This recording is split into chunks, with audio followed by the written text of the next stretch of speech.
An impending deadline to retrofit planes with updated equipment may cause disruptions in air travel in the U.S. over the holiday weekend.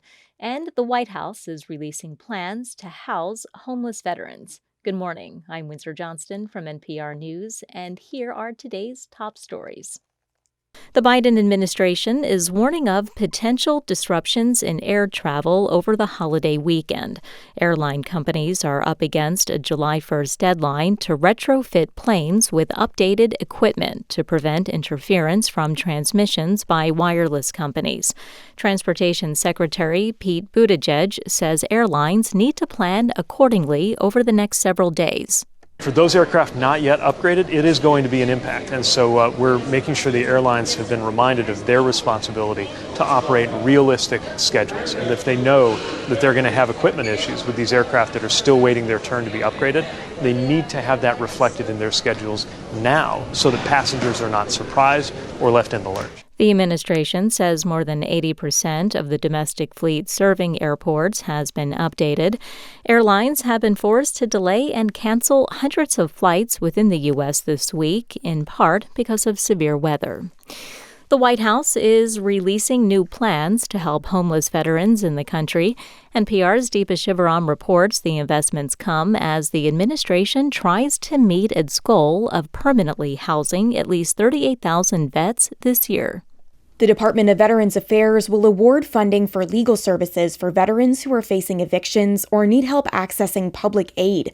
The $11.5 million grant is a first-of-its-kind program, says Veterans Affairs Secretary Dennis McDonough. In fact, legal support can be the difference between becoming homeless in the first instance or having a safe, stable house and a roof over their heads. The Department of Housing and Urban Development is also providing more than $3 billion to help communities address homelessness, including for homeless veterans. Deepa Shivaram, NPR News. Angry protests are continuing across France.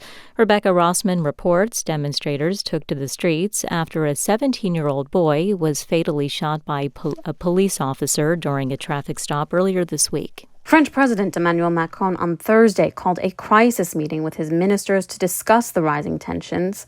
More than 150 arrests were made during the latest wave of demonstrations Wednesday evening. Protesters were seen lighting vehicles and buildings on fire and throwing stones and firecrackers at police. Police responded with tear gas to disperse the crowds. The 17-year-old victim's mother, meanwhile, posted a video on TikTok calling for a revolt. The family has also organized a silent march that will take place in the square where the boy was killed. For NPR News, I'm Rebecca Rossman in Paris. You're listening to NPR News in Washington.